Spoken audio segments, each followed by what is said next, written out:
मुंबई की झोपड़पट्टी, धारावी की तंग और बदबूदार गलियों में सूरज की किरणें भी मुश्किल से प्रवेश कर पाती थीं।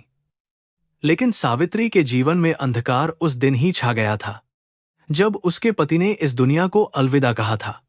उस समय उसका इकलौता बेटा राहुल सिर्फ 5 साल का था। अपने मासूम बच्चे के चेहरे को देखकर सावित्री ने अपने आंसू पोंछ लिए थे और जीवन के कठोर संघर्षों का सामना करने का दृढ़ संकल्प लिया था। उसने एक पुरानी सिलाई मशीन खरीदी और दिन रात कपड़े सिलकर अपने बच्चे का पेट पालने लगी।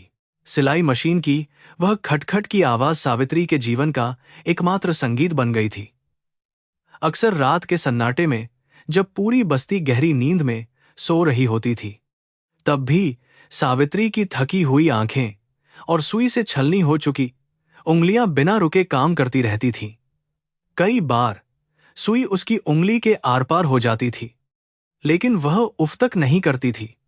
बहते हुए खून को अपने मैले पल्लू से पोंछकर वह फिर से काम में जुट जाती थी, क्योंकि उसे राहुल की स्कूल की फीस भरनी होती थी। समाज के ताने और लोगों की बुरी नजरें भी सावित्री के हौसले को नहीं तोड़ पाईं। एक युवा विधवा के लिए उस बस्ती में सम्मान के साथ जीना आसान नहीं था। लोग अक्सर पीठ पीछे तरह तरह की बातें करते थे, लेकिन उसने कभी किसी की परवाह नहीं की। उसका पूरा ध्यान केवल और केवल अपने बेटे राहुल के भविष्य को संवारने पर केंद्रित था। वह खुद आधी रोटी खाकर सो जाती थी, लेकिन राहुल की थाली में हमेशा पौष्टिक भोजन परोसती थी। उसका सपना था कि उसका बेटा पढ़ लिख कर एक बहुत बड़ा और नेक इंसान बने। बचपन में राहुल भी अपनी मां के इस असीम त्याग और प्रेम को बहुत अच्छी तरह समझता था। जब वह स्कूल से लौटता था तो दौड़कर अपनी मां के गले लग जाता था और उसके पसीने से लथपथ चेहरे को चूम लेता था। मां के फटे हुए कपड़ों को देखकर उसकी आंखों में आंसू आ जाते थे। वह अपनी छोटी सी हथेलियों से मां के आंसू पोंछते हुए कहता था कि मां, तुम रो मत, एक दिन मैं बहुत बड़ा आदमी बनूंगा। मैं तुम्हारे सारे दुख दूर कर दूंगा और तुम्हें दुनिया की सारी खुशियां दूंगा। सावित्री अपने बेटे की इन प्यारी बातों को सुनकर अपने सारे दर्द भूल जाती थी। उसके लिए राहुल ही उसका पूरा ब्रह्मांड था। समय धीरे धीरे बीतता गया और राहुल अपनी पढ़ाई में बहुत होशियार साबित हुआ।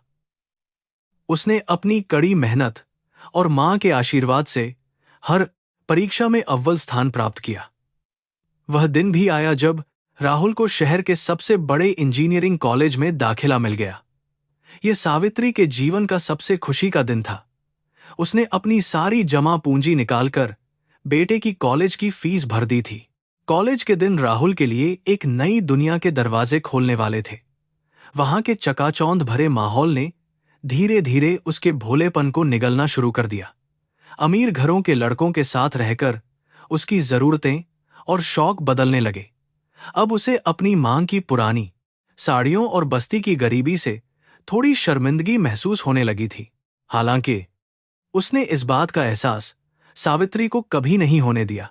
सावित्री तो बस इसी बात में मगन थी कि उसका बेटा एक दिन बड़ा इंजीनियर बनेगा और उनके सारे दुख दूर हो जाएंगे। अपनी पढ़ाई पूरी करने के बाद राहुल को एक बहुत बड़ी बहुराष्ट्रीय कंपनी में शानदार नौकरी मिल गई। यह खबर सुनते ही धारावी की उस छोटी सी झोपड़ी में जैसे दिवाली मन गई हो। सावित्री ने मंदिर में भगवान को नारियल चढ़ाया और अपने आंसुओं से भगवान के चरण धो दिए। उसने अपने आस पड़ोस में मिठाई बांटी और गर्व से सबको बताया कि उसका राहुल अब साहब बन गया है। राहुल की पहली सैलरी आने पर उसने अपनी मां के लिए एक नई साड़ी खरीदी, जिसे देखकर सावित्री फूट फूट कर रो पड़ी थी। नौकरी में कुछ साल बिताने के बाद राहुल का करियर तेजी से उड़ान भरने लगा। वह अपनी मेहनत और चतुराई से कंपनी में ऊंचे पद पर पहुंच गया। इसी दौरान उसकी मुलाकात नेहा से हुई, जो उसी कंपनी के एक बड़े बिजनेस पार्टनर की इकलौती बेटी थी। नेहा बेहद खूबसूरत और आधुनिक विचारों वाली लड़की थी, जिसका पालन पोषण असीम सुख, सुविधाओं और विलासिता के बीच हुआ था। उसे समाज के निचले वर्ग की सच्चाई और उनके संघर्षों का कोई अंदाजा नहीं था। राहुल पहली ही नजर में नेहा की सुंदरता पर मोहित हो गया था। राहुल और नेहा के बीच नजदीकियां बढ़ने लगीं और जल्द ही दोनों ने शादी करने का फैसला कर लिया। जब राहुल ने यह बात सावित्री को बताई तो वह थोड़ी चिंतित हुई। उसे लगा कि इतने अमीर घराने की लड़की उनके गरीब रहन सहन में कैसे ढल पाएगी। लेकिन जब राहुल ने जोर देकर कहा कि वह नेहा के बिना नहीं जी सकता, तो मांग का दिल पिघल गया। उसने अपने बेटे की खुशी के लिए तुरंत हामी भर दी। सावित्री सोचती थी कि प्यार और सम्मान से वह हर रिश्ते को संवार लेगी। शादी की तैयारियां बहुत ही भव्य तरीके से शुरू हो गईं। नेहा का परिवार इस शादी को एक बड़े व्यापारिक आयोजन की तरह देख रहा था। उन्होंने राहुल के सामने शर्त रखी कि शादी के बाद उसे उनके दिए हुए एक आलीशान फ्लैट में रहना होगा। राहुल, जो अब पूरी तरह से नेहा के प्रेम और उसके परिवार के प्रभाव में था, बिना किसी आपत्ति के मान गया। जब सावित्री को यह पता चला कि उसका बेटा अब उसे छोड़कर एक नए और बड़े घर में रहेगा, तो उसके दिल को गहरी ठेस पहुंची। अपनी नम आंखों को छिपाते हुए सावित्री ने अपने बेटे को आशीर्वाद दिया और उसके उज्ज्वल भविष्य की कामना की। शादी के दिन जब राहुल दूल्हा बनकर घोड़ी पर बैठा था, तो सावित्री दूर खड़ी उसे निहार रही थी। उसे लग रहा था जैसे उसका बचपन का राहुल आज हमेशा के लिए उससे दूर जा रहा है। शादी के मंडप में नेहा के रिश्तेदारों ने सावित्री को पूरी तरह से नजरअंदाज कर दिया। उसके साधारण कपड़ों और देहाती पहनावे को देखकर कई लोग आपस में कानाफूसी कर रहे थे, लेकिन सावित्री ने सब सहन किया। शादी संपन्न होने के बाद राहुल और नेहा अपने नए विलासितापूर्ण जीवन में व्यस्त हो गए। राहुल का सारा समय अब अपनी पत्नी और अपने नए व्यापारिक संपर्कों के साथ बीतने लगा। शुरुआत में वह हर रविवार अपनी मां से मिलने धारावी आता था, लेकिन धीरे धीरे यह मुलाकातें महीनों में तब्दील हो गईं। वह केवल फोन पर कुछ मिनट बात करके अपनी जिम्मेदारी पूरी कर लेता था। सावित्री उस सूनी झोपड़ी में अकेली बैठकर अपने बेटे की पुरानी तस्वीरें देखती रहती और उसके वापस आने का इंतजार करती रहती थी।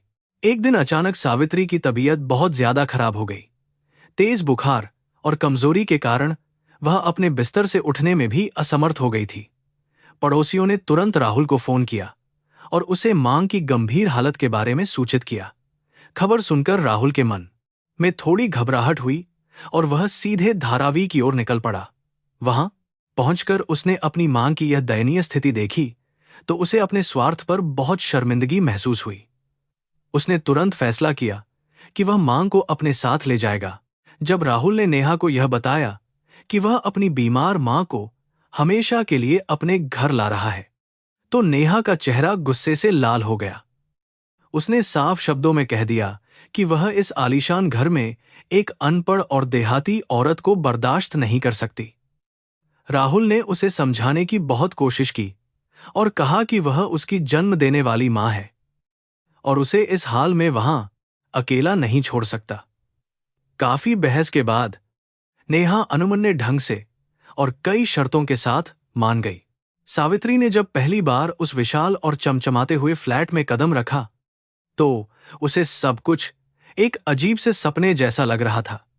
महंगी कांच की वस्तुएं, मुलायम कालीन और आधुनिक सुख सुविधाओं से भरा वह घर उसे अपना नहीं लगा। नेहा ने दरवाजे पर ही खड़े होकर उसे तिरस्कार भरी नजरों से देखा और बिना कोई स्वागत किए अपने कमरे में चली गई। राहुल ने अपनी मां को एक छोटे से अतिथि कक्ष में ठहरा दिया। सावित्री को लगा कि जैसे वह अपने ही बेटे के घर में एक अजनबी बन गई है। सावित्री का दिन भगवान की पूजा, पाठ और भजन से शुरू होता था, जो नेहा को बिल्कुल पसंद नहीं था।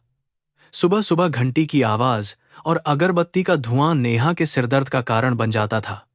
वह अक्सर सावित्री को जोर जोर से डांटती थी और उसे गंवार कहकर अपमानित करती थी।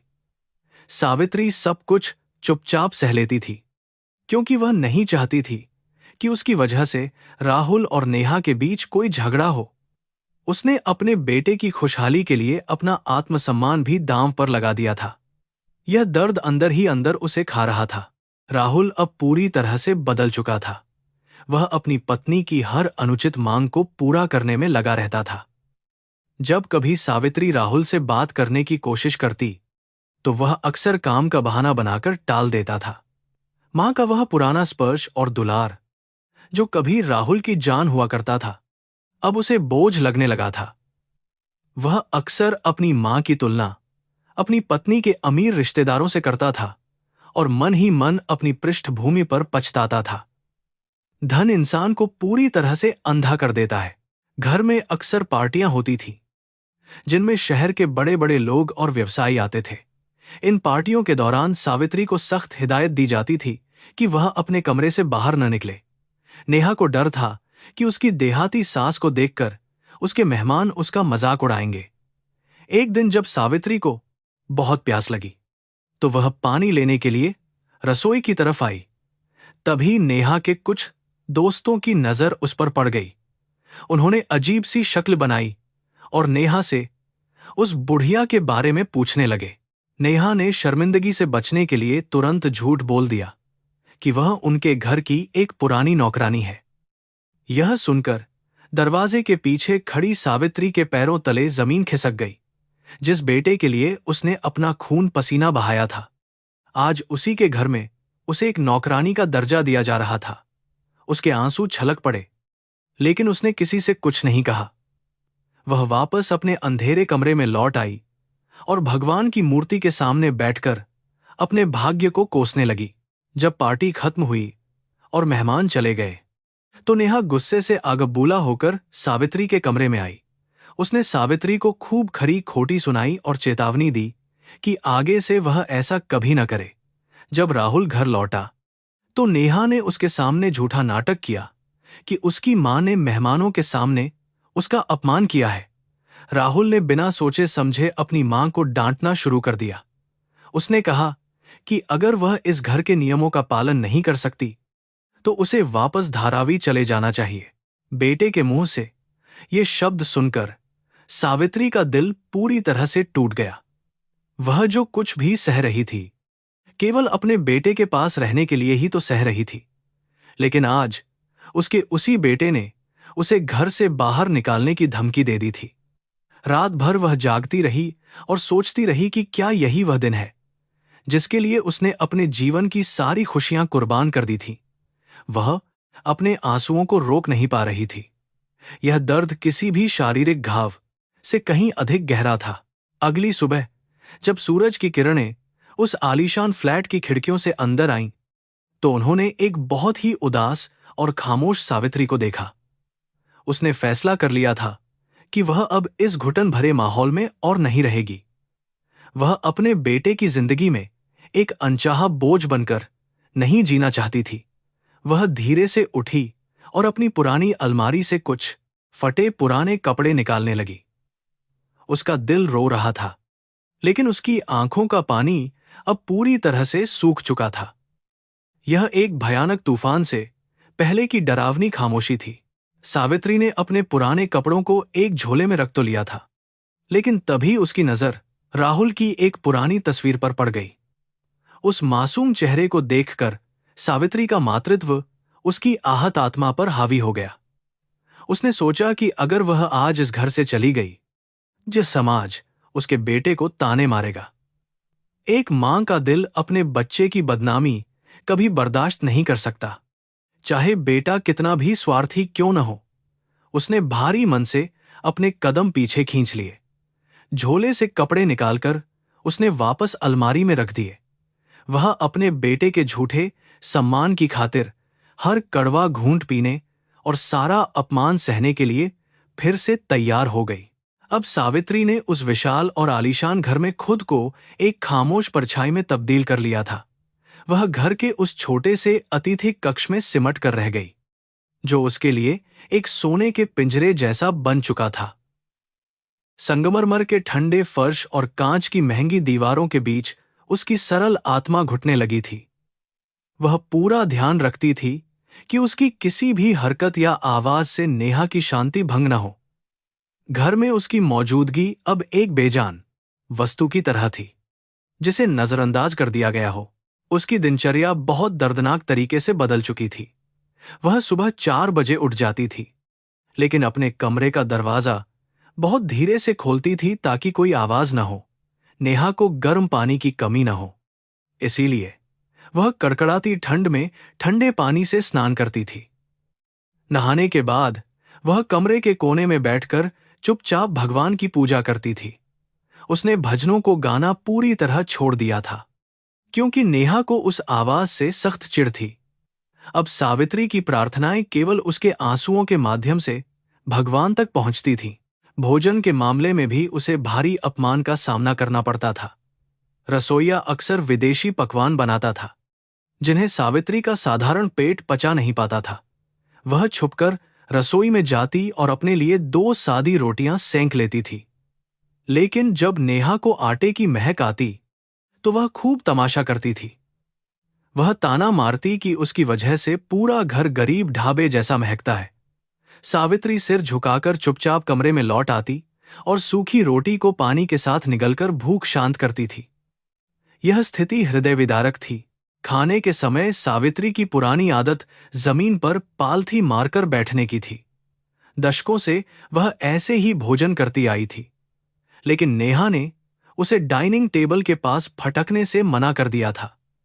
उसका मानना था कि इस देहाती औरत को देखकर महंगे डाइनिंग रूम की शोभा खराब होती है। इसलिए सावित्री को रसोई के एक अंधेरे कोने में बैठकर खाना पड़ता था। जब वह रसोई के फर्श पर खाना खा रही थी, तो उसे धारावी की झोपड़ी याद आई, जहां सम्मान से खाने का अधिकार था। इन सब बातों के बीच राहुल की प्रतिक्रिया सबसे ज्यादा दुखदाई थी। जब वह ऑफिस से लौटता, तो रसोई में अपनी मां को फर्श पर बैठे देखता था, लेकिन वह जानबूझकर नजरें चुरा लेता था। वह अपना सिर मोबाइल या लैपटॉप में घुसा लेता था, जैसे उसने कुछ देखा ही न हो। मां और बेटे के बीच का यह सन्नाटा किसी तेज चीख से ज्यादा भयानक था।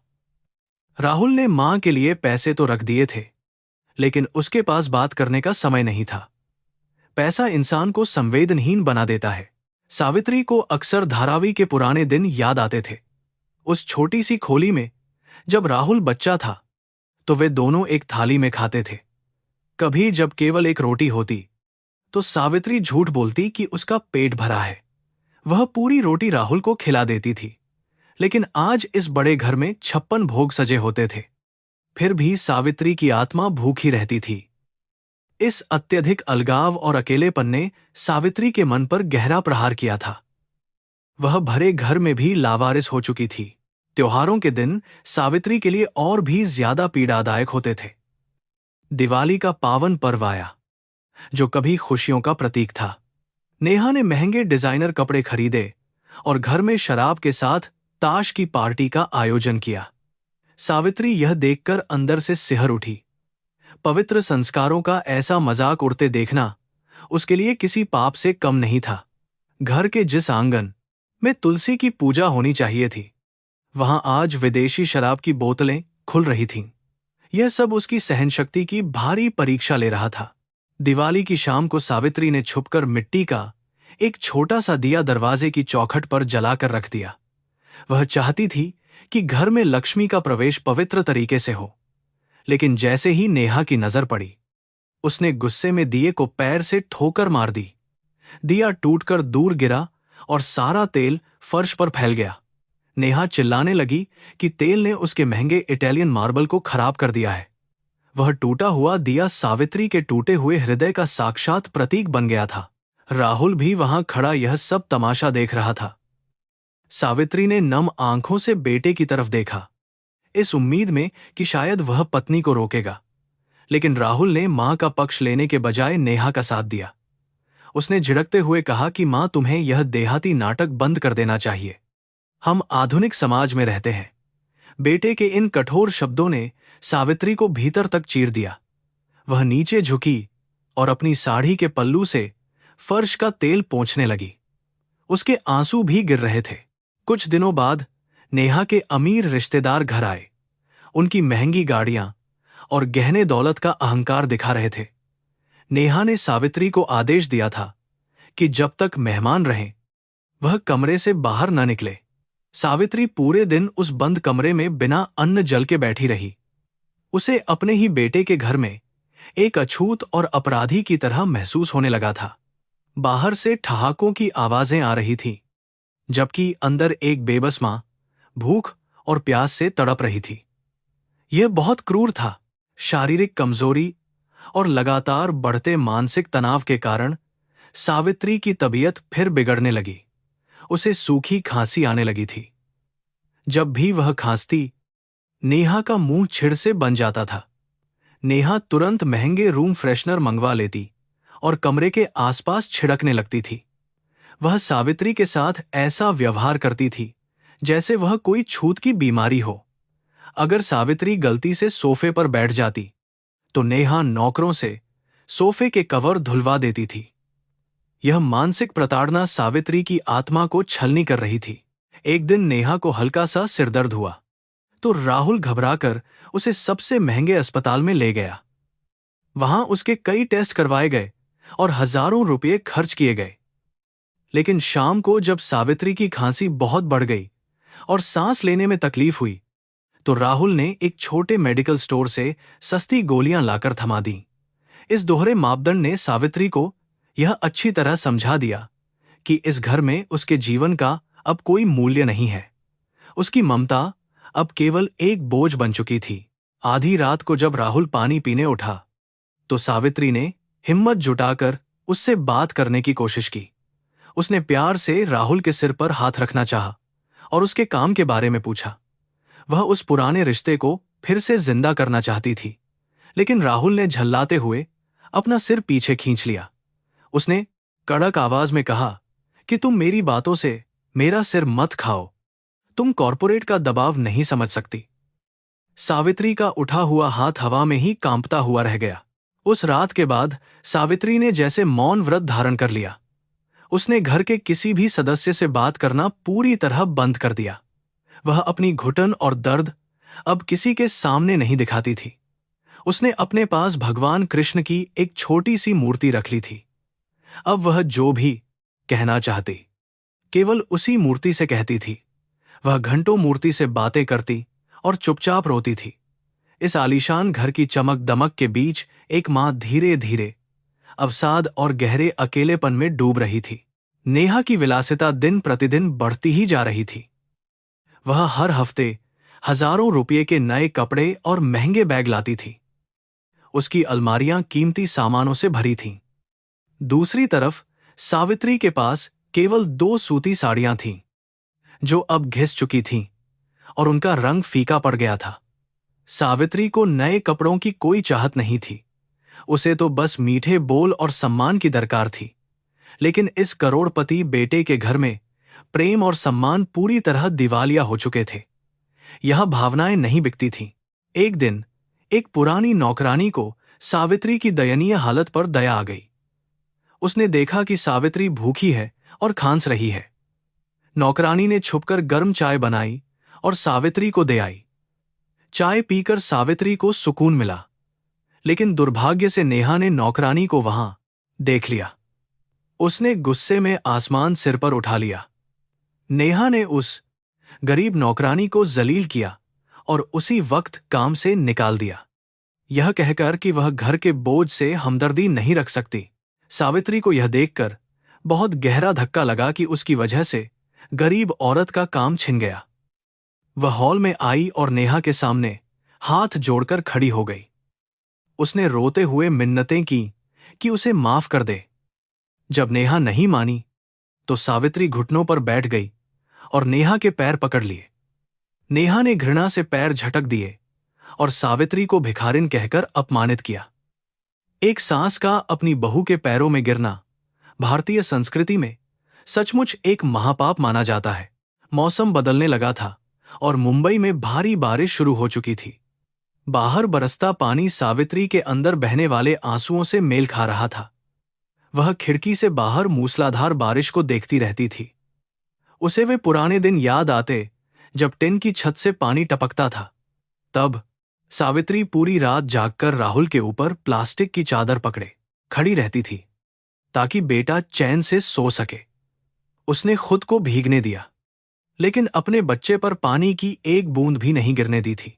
आज उसका वही बेटा अपनी महंगी कार में बैठकर बारिश से पूरी तरह सुरक्षित था, लेकिन उसकी आत्मा और उसका ज़मीर अहंकार और पाप के गंदे पानी में पूरी तरह डूब चुके थे। सावित्री जानती थी कि प्रकृति के नियम बहुत कठोर होते हैं।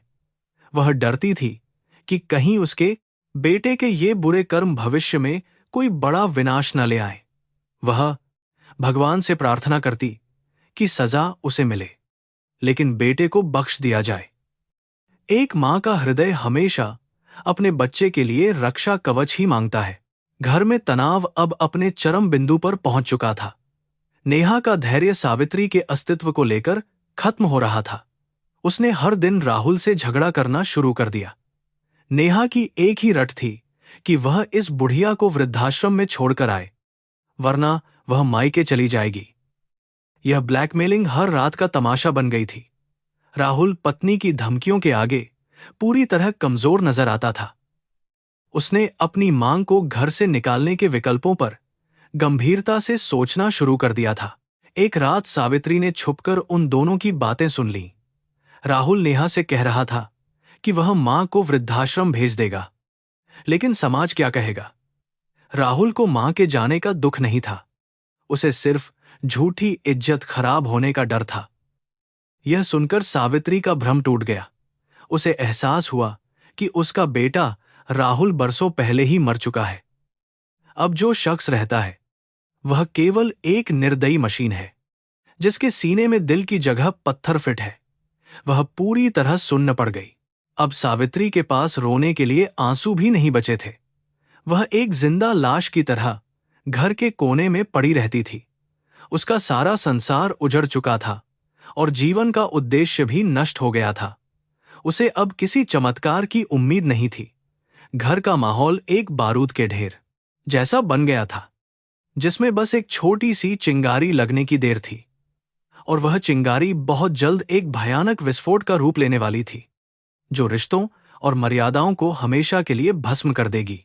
वह मनहूस दिन भी आ गया जिसने रिश्तों की सारी मर्यादाओं को हमेशा के लिए खत्म कर दिया। घर का माहौल सुबह से ही बहुत तनावपूर्ण था। नेहा ने घर के पुराने सामान को निकालकर नया फर्नीचर लाने का फैसला किया था। इसके लिए उसने कई मजदूरों और डिजाइनरों को बुला रखा था। पूरे घर में शोरगुल और अफरा तफरी मची हुई थी। सावित्री अपने छोटे से कमरे में एक कोने में सिकुड़कर बैठी थी। वह बस यही प्रार्थना कर रही थी कि यह दिन बिना किसी बड़े विवाद या परेशानी के शांतिपूर्वक गुजर जाए। सावित्री के पास दुनियादारी की कोई भी मूल्यवान वस्तु नहीं थी। उसके पास केवल एक छोटी सी पुरानी लकड़ी की संदूकची थी। उस संदूकची में उसके दिवंगत पति की एक पुरानी घड़ी, उनके चश्मे का फ्रेम और भगवान कृष्ण की एक छोटी सी पीतल की मूर्ति रखी थी।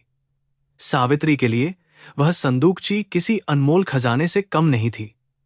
जब भी उसे अकेलापन या दुख सताता था, तो वह उस संदूकची को अपने सीने से लगा लेती थी। उसमें उसे अपने पति के स्पर्श और उनके प्यार की गर्माहट महसूस होती थी। वह पुरानी संदूकची सावित्री के सुहाग की आखिरी निशानी थी। राहुल के पिता ने मरने से पहले वह घड़ी सावित्री के हाथों में सौंपी थी। उस घड़ी की रुकी हुई सुइयां सावित्री के जीवन के ठहरे हुए समय को दर्शाती थीं। जब भी वह उस घड़ी को देखती, तो उसे धारावी के वे पुराने दिन याद आ जाते। उसे याद आता कि कैसे उसके पति दिन रात मेहनत करते थे ताकि उनका परिवार 2 वक्त की रोटी खा सके। वह संदूकची सावित्री की आस्था, उसके प्रेम और उसके पूरे अस्तित्व का प्रतीक थी। सजावट का काम करते हुए नेहा की नजर अचानक सावित्री के कमरे पर पड़ी। वह गुस्से से भनभनाती हुई कमरे के अंदर घुसी।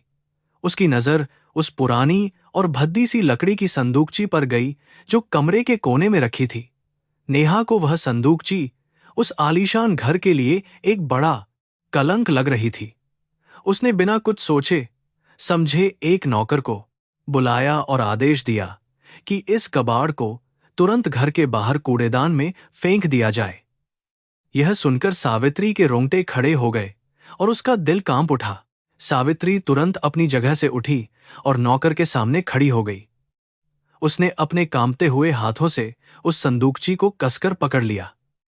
सावित्री ने नेहा की तरफ मुड़कर बहुत ही विनम्रता से कहा कि बहू, यह कोई कबाड़ नहीं है। यह मेरे सुहाग की आखिरी निशानी है और मेरे लिए बहुत पवित्र है। उसने मिन्नतें कीं कि इसे न फेंका जाए, वह इसे हमेशा लोगों की नजरों से छिपाकर रखेगी। एक बेबस मां अपनी सबसे कीमती चीज को बचाने के लिए अपनी बहू के सामने गिड़गिड़ा रही थी। यह दृश्य बहुत हृदय विदारक था, लेकिन नेहा के सिर पर तो अहंकार और घमंड का भूत सवार था। उसे सावित्री की बातों से कोई फर्क नहीं पड़ा। उसने झिड़कते हुए कहा कि यह कचरा मेरे घर में नहीं रह सकता। नेहा ने आगे बढ़कर सावित्री के हाथों से वह संदूकछी निर्दयता से छीन ली। सावित्री की पकड़ कमजोर थी और वह उसे रोक नहीं पाई। नेहा ने उस लकड़ी की डिब्बी को पूरी ताकत से कमरे के बाहर फर्श पर फेंक दिया। संदूकछी के गिरते ही उसके टुकड़े टुकड़े हो गए और अंदर रखा सारा सामान फर्श पर बिखर गया। पति की घड़ी का कांच टूटकर चकनाचूर हो गया था। भगवान की पीतल की मूर्ति भी लुढ़क कर दूर जा गिरी थी। सावित्री की आंखों के सामने उसका पूरा संसार एक पल में तबाह हो गया। वह भागकर उस टूटी हुई घड़ी के पास गई और उसके टुकड़ों को अपने हाथों में समेटने लगी। कांच के टुकड़ों से उसकी उंगलियां कट गईं और खून बहने लगा, लेकिन उसे उस शारीरिक दर्द का कोई एहसास नहीं था। उसके दिल पर जो चोट लगी थी वह किसी भी शारीरिक घाव से 1000 गुना ज्यादा गहरी और दर्दनाक थी। सावित्री की आंखों से आंसुओं की अविरल धारा बहने लगी। बरसों से उसने हर अपमान और तिरस्कार को चुपचाप सहा था, लेकिन आज उसके पति की पवित्र स्मृति का जो अपमान हुआ था, उसने सावित्री की सहनशक्ति के सारे बांध तोड़ दिए। उसने अपने आंसू पोंछे और पहली बार नेहा की आंखों में आंखें डालकर देखा। उसकी आवाज में एक अजीब सी दृढ़ता और दुख था। सावित्री ने कहा कि तुमने मेरे सुहाग की निशानी नहीं तोड़ी है, बल्कि तुमने इस घर के संस्कारों और अपने खुद के भविष्य को चकनाचूर कर दिया है। सावित्री ने आगे कहा कि धन और दौलत इंसान को बड़ा नहीं बनाते हैं। बड़ों का सम्मान और संस्कार ही असली संपत्ति होती है। जो इंसान अपने बुजुर्गों का अपमान करता है, उसे भगवान भी कभी माफ नहीं करते। यह कोई श्राप नहीं था, बल्कि एक दुखी और आहत मां के दिल से निकली हुई जीवन की एक बहुत बड़ी सच्चाई थी। सावित्री के ये शब्द बहुत शांत थे, लेकिन उनमें सत्य की एक गहरी गूंज थी। उसने केवल एक सही बात कही थी, जो नेहा जैसी अहंकारी महिला को बिल्कुल भी रास नहीं आई। एक अनपढ़ और देहाती औरत के मुंह से ज्ञान की ये बातें सुनकर नेहा का अहंकार बुरी तरह से आहत हुआ। उसे लगा कि इस घर की एक मामूली नौकरानी ने उसे उपदेश देने की हिम्मत कैसे की। उसका गुस्सा 7वें आसमान पर पहुंच गया और वह जोर जोर से चीखने लगी। नेहा ने सावित्री को गालियां देना शुरू कर दिया और कहा कि तुम्हारी हिम्मत कैसे हुई मुझे मेरे ही घर में संस्कार सिखाने की। उसने पूरे घर को अपने सिर पर उठा लिया और जोर जोर से रोने का झूठा नाटक करने लगी।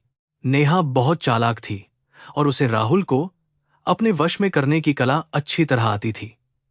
उसने तुरंत अपने बाल बिखेर लिए और अपने चेहरे का मेकअप खराब कर लिया। वह जानबूझकर फर्श पर बैठ गई और जोर जोर से सिसकियां लेने लगी।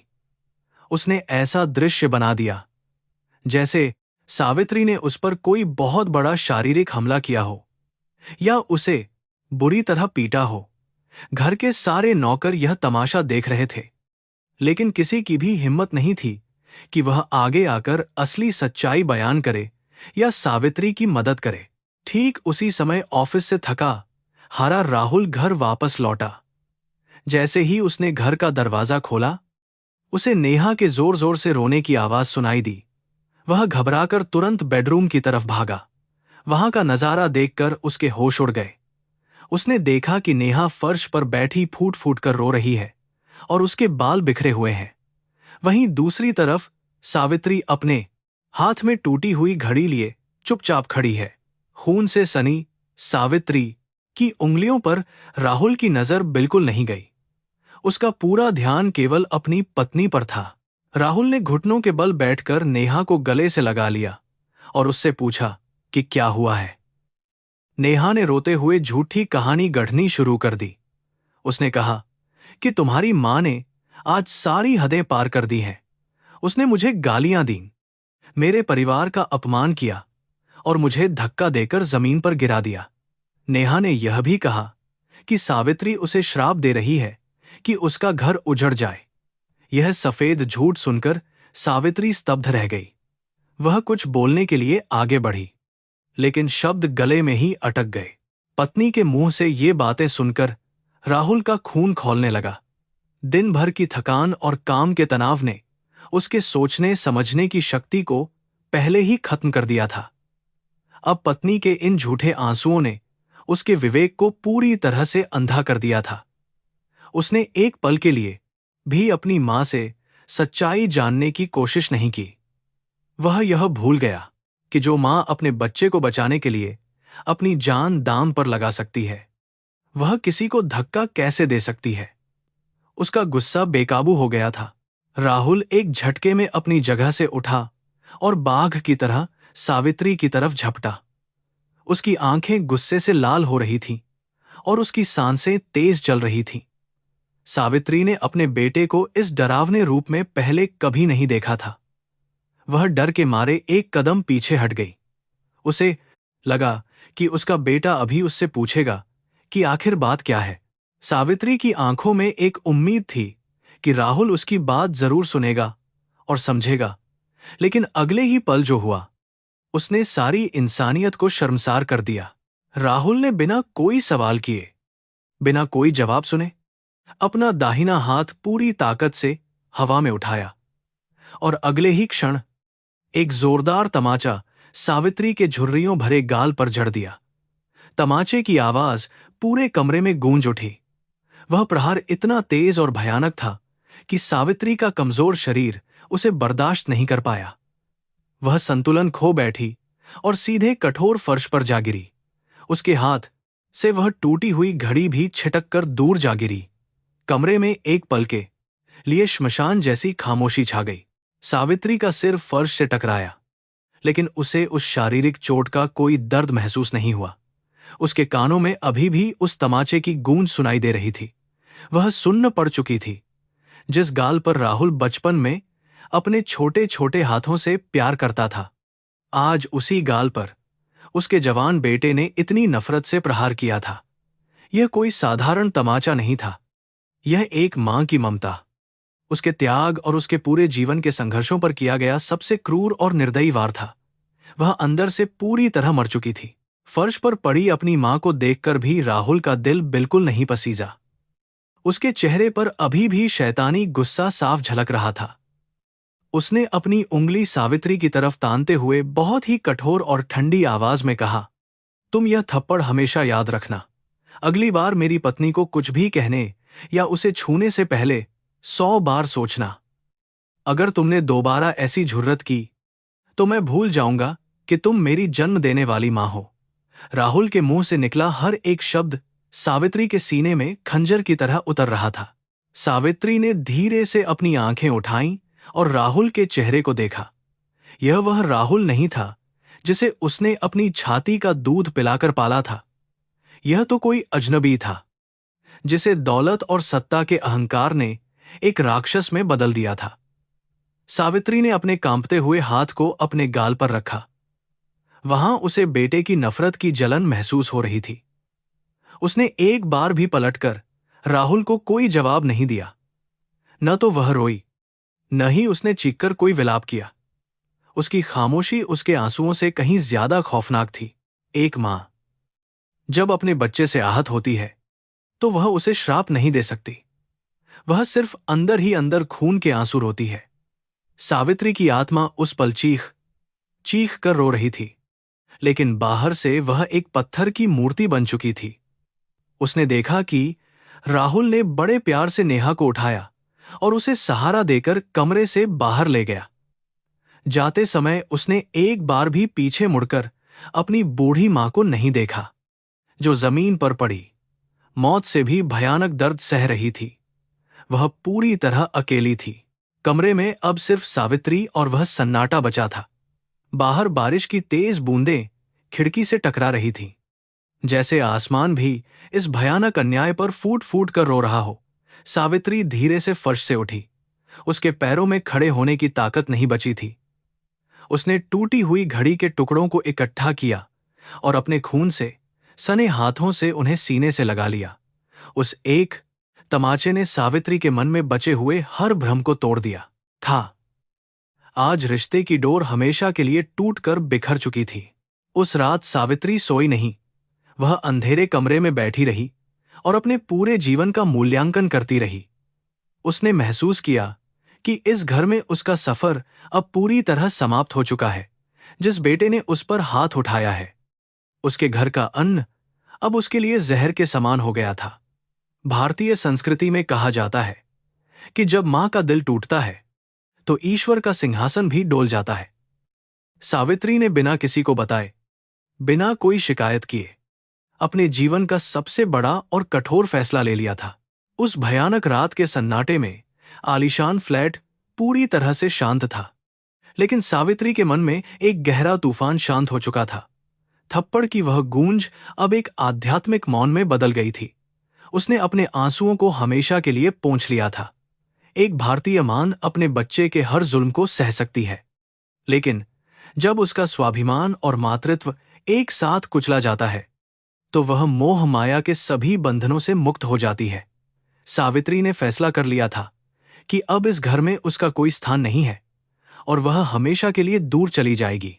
उसने बहुत ही शांति से अपना पुराना झोला निकाला और उसमें अपनी 2 पुरानी सूती साड़ियां रख लीं। उसने उस आलीशान घर की किसी भी महंगी चीज को हाथ तक नहीं लगाया। उसके पास केवल वह टूटी हुई घड़ी के टुकड़े, अपने स्वर्गीय पति का चश्मा और भगवान कृष्ण की एक छोटी सी पीतल की मूर्ति थी।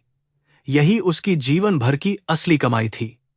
उसने उन पवित्र चीजों को बहुत ही सम्मान के साथ अपने सीने से लगाया और फिर उन्हें झोले में सुरक्षित रख दिया। इस दुनियादारी की मोह माया से उसका नाता अब हमेशा के लिए टूट चुका था। सावित्री ने एक बार मुड़कर उस अतिथि कक्ष को देखा, जिसने पिछले कुछ महीनों में उसे केवल घुटन और अपमान ही दिया था। वह मखमली बिस्तर, वह कांच की खिड़कियां और वे महंगी दीवारें अब उसे किसी जेल की तरह लग रही थीं। इन बेजान दीवारों में धन की चमक तो थी, लेकिन प्रेम की गर्माहट बिल्कुल नहीं थी। उसने भगवान को धन्यवाद दिया कि उन्होंने अंततः उसकी आंखें खोल दी। वह एक गहरी सांस लेकर उस कमरे से बाहर निकली। उसके कदमों में कोई लड़खड़ाहट नहीं थी, बल्कि एक अजीब सी दृढ़ता और मुक्ति का अनोखा एहसास था। जब वह मुख्य दरवाजे की तरफ बढ़ रही थी तो उसे राहुल और नेहा का बेडरूम पार करना पड़ा। अंदर से एसी की हल्की आवाज आ रही थी और दोनों गहरी नींद में सो रहे थे। सावित्री एक पल के लिए वहां रुकी। उसने बंद दरवाजे को देखा, लेकिन इस बार उसकी आंखों में कोई ममता या दुख नहीं था। उसने कोई श्राप नहीं दिया, न ही कोई बद्दुआ दी। उसने बस हाथ जोड़कर भगवान से प्रार्थना की कि वे दोनों खुश रहें। एक मां का दिल इतना विशाल होता है कि वह अपने कातिल बेटे को भी केवल दुआ ही देती है। भारी मन लेकिन हल्के कदमों के साथ सावित्री ने घर का मुख्य दरवाजा खोला और बाहर निकल गई। उसने दरवाजा इतनी शांति से बंद किया कि किसी को जरा भी भनक नहीं लगी। जब उस आलीशान इमारत के बाहर ठंडी हवा ने उसके चेहरे को छुआ तो उसे एक अजीब सी स्वतंत्रता महसूस हुई। वह इमारत अब उसके पीछे एक भयानक अतीत बनकर रह गई थी। मुंबई की सड़कों पर रात का सन्नाटा पसरा हुआ था। स्ट्रीट लाइट की पीली रोशनी में सावित्री की परछाई उसके साथ चल रही थी। यह एक अकेली और बेसहारा औरत की नई शुरुआत थी। बारिश रुक चुकी थी, लेकिन सड़कें अभी भी गीली थीं।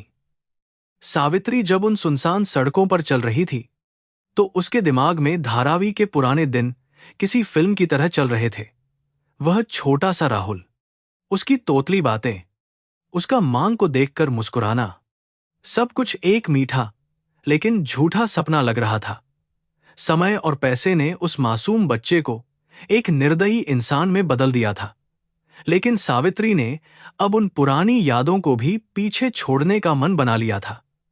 वह लगातार बिना रुके रेलवे स्टेशन की तरफ अपने कदम बढ़ाती जा रही थी। मीलों पैदल चलने के बाद सावित्री लोकमान्य तिलक टर्मिनस पहुंची। स्टेशन के बाहर और अंदर सैकड़ों गरीब और बेघर लोग जमीन पर सो रहे थे। यह वह असली भारत था जिसे राहुल जैसे अमीर लोग भूल चुके थे। सावित्री ने उन लोगों को देखा और उसे लगा कि वह भी इन्हीं में से एक है। दौलत के उस झूठे महल से निकलकर वह वापस अपनी असली दुनिया में आ गई थी। स्टेशन की भीड़ भाड़ और शोरगुल के बीच भी वह खुद को बहुत शांत महसूस कर रही थी। उसे अब किसी बात का डर या किसी इंसान का कोई भय नहीं था।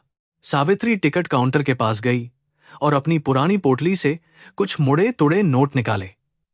यह वह पैसा था जो उसने सालों पहले सिलाई करके बचाया था। उसने क्लर्क से वाराणसी का एक जनरल टिकट मांगा। क्लर्क ने उस बूढ़ी और कमजोर औरत को देखा और बिना कुछ कहे टिकट थमा दिया। सावित्री जानती थी कि काशी वह पवित्र स्थान है जहां आत्माएं मोक्ष प्राप्त करती हैं। वह भी अपने सांसारिक जीवन और मातृत्व के इस दर्दनाक अध्याय का अंत करने के लिए बाबा विश्वनाथ की नगरी में जा रही थी। उसने अपना टिकट लिया और प्लेटफॉर्म की ओर चल पड़ी। प्लेटफॉर्म पर एक ट्रेन खड़ी थी जो बनारस जा रही थी। जनरल डिब्बे में खचाखच भीड़ थी और तिल रखने की भी जगह नहीं थी।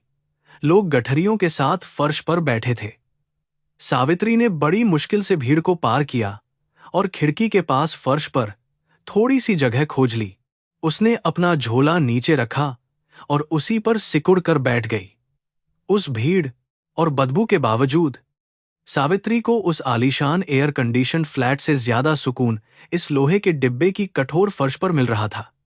यह कोई उसका अपमान करने वाला नहीं था। ट्रेन ने धीरे धीरे हॉर्न बजाया और अपनी गति पकड़ने लगी। खिड़की से आती हुई ठंडी हवा सावित्री के झुर्रियों भरे चेहरे से टकराने लगी। वह मुंबई शहर अब पीछे छूट रहा था, जिसने उसे सब कुछ दिया और फिर निर्दयता से सब कुछ छीन भी लिया।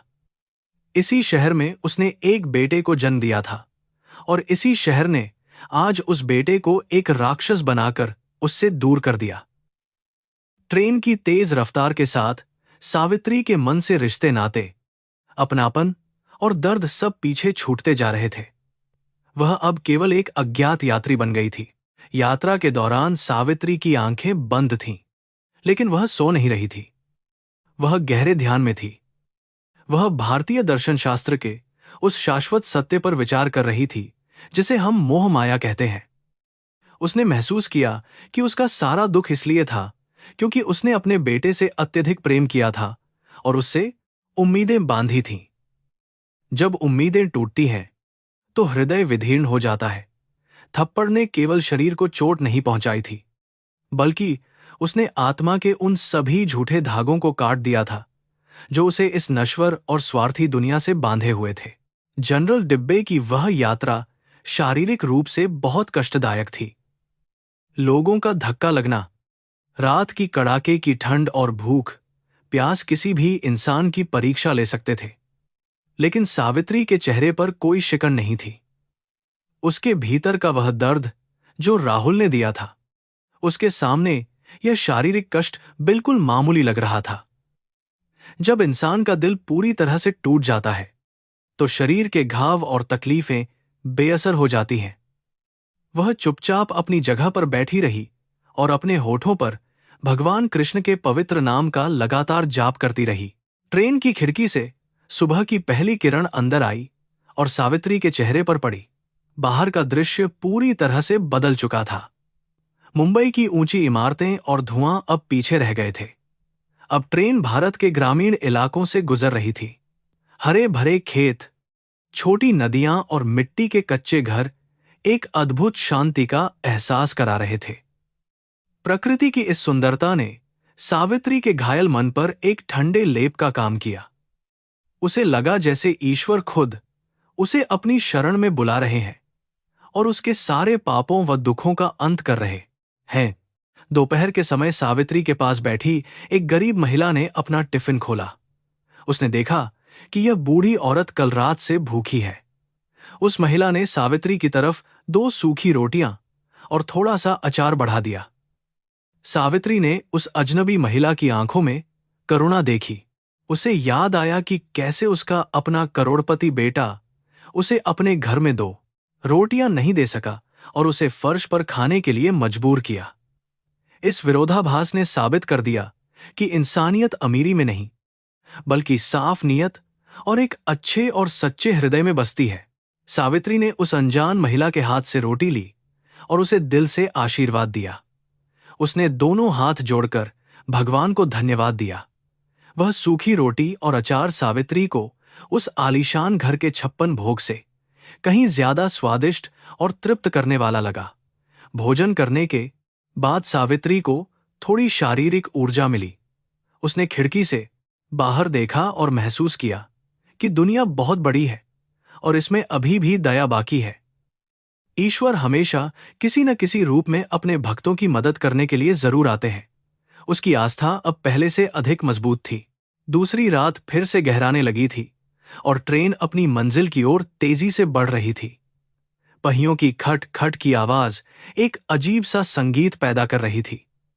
सावित्री ने अपनी आंखें बंद कीं और वह पूरी तरह से आध्यात्मिक दुनिया में प्रवेश कर गई। उसे अब राहुल, नेहा या मुंबई की कोई याद नहीं सता रही थी। उसका मस्तिष्क अब पूरी तरह से विचारों से खाली हो चुका था। यह शून्यता की वह अवस्था थी जिसे तपस्वी सालों की कड़ी तपस्या के बाद प्राप्त करते हैं। सावित्री को यह ज्ञान अपने घोर दुखों के माध्यम से मिला था। अगली सुबह ट्रेन वाराणसी कैंट स्टेशन पर आकर रुकी। काशी के नाम से मशहूर यह शहर भारत की आध्यात्मिक राजधानी है। सावित्री ने अपना झोला उठाया और धीरे धीरे ट्रेन से नीचे उतरी।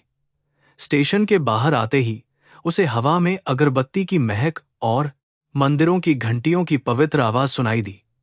इस शहर की मिट्टी में एक ऐसा जादू है जो सबसे अशांत आत्मा को भी शांति प्रदान करता है। सावित्री ने नंगे पैर काशी की पवित्र धरती पर कदम रखा और झुककर उस पावन मिट्टी को अपने माथे से लगा लिया। उसका लंबा और थकाऊ सफर अब खत्म हुआ था। स्टेशन से निकलकर वह सीधे गंगा घाट की तरफ पैदल ही चल पड़ी। रास्ते में कई छोटे बड़े मंदिर थे और साधु संतों की भीड़ भजन गा रही थी।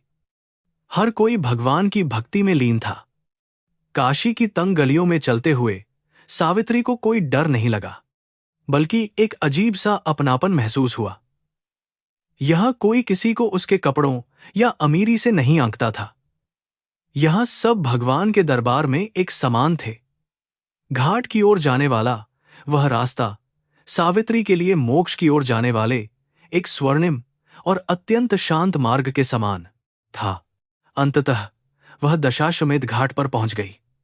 सामने मां गंगा का विशाल और अविरल प्रवाह था। पानी पर सूर्य की किरणें सोने की तरह चमक रही थीं।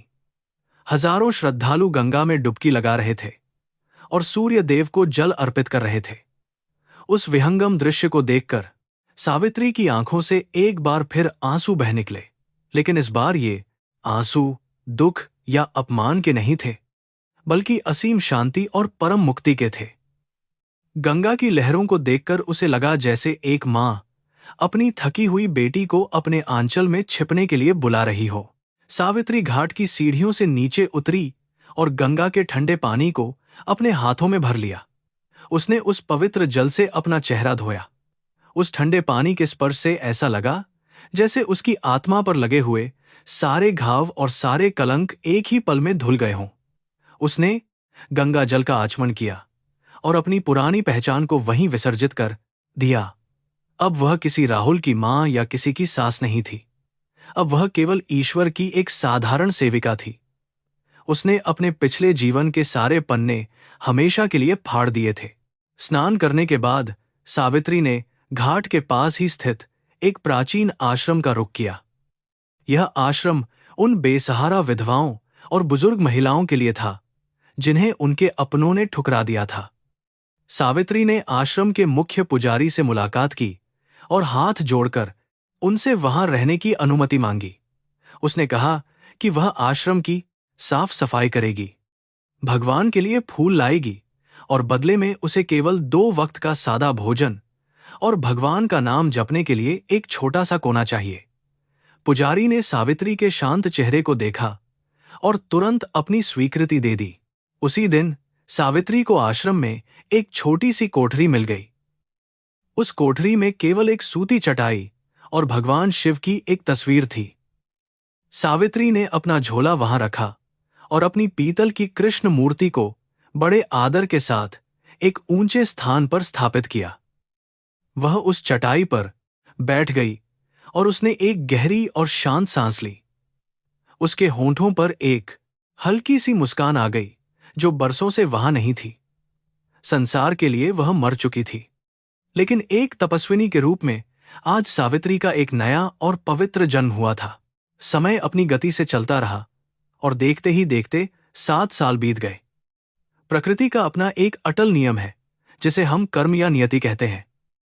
इंसान अपने अहंकार में अक्सर यह भूल जाता है कि उसके कर्मों का हिसाब ब्रह्मांड में दर्ज हो रहा है।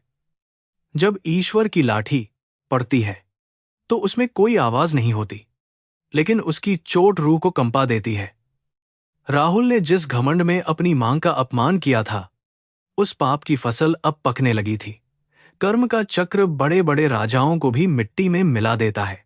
राहुल जिस बहुराष्ट्रीय कंपनी में काम करता था, वहां एक बहुत बड़ा आर्थिक घोटाला सामने आया। इस घोटाले के मुख्य सूत्रधार नेहा के पिता और खुद राहुल थे। रातों रात उनके सारे अवैध कारोबार का पर्दाफाश हो गया और पुलिस ने छापे मारने शुरू कर दिए। समाचार चैनलों पर हर जगह केवल उनके भ्रष्टाचार की खबरें ही दिखाई जा रही थीं। यह वही दौलत थी जिसके नशे में चूर होकर उन्होंने एक मां को घर से निकाला था। अब वह पाप की कमाई उनके गले की सबसे बड़ी फांस बन चुकी थी। कानूनी कार्रवाई इतनी तेज और सख्त थी कि किसी को भी संभलने का मौका नहीं मिला। नेहा के पिता को तुरंत गिरफ्तार करके जेल भेज दिया गया। राहुल के बैंक खाते सील कर दिए गए और उसकी सारी संपत्ति कुर्क कर ली गई। जिस आलीशान घर से सावित्री को निकाला गया था, उसे बैंक के अधिकारियों ने कब्जे में ले लिया। राहुल और नेहा को केवल अपने कपड़ों के साथ सड़क पर धक्के मारकर निकाल दिया गया।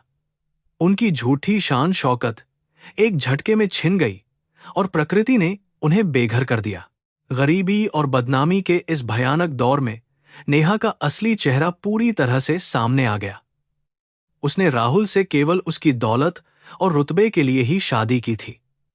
जब पैसा खत्म हो गया तो उसका सारा झूठा प्यार भी हवा में उड़ गया। अब वे दोनों एक सस्ते किराए के मकान में रहने को पूरी तरह से मजबूर थे।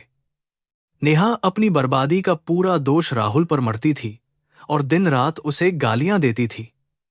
राहुल अब चुपचाप सब कुछ सहने को मजबूर था, ठीक अपनी मां सावित्री की ही तरह। जब पुलिस की जांच राहुल के करीब पहुंचने लगी तो नेहा ने स्वार्थी कदम उठाया।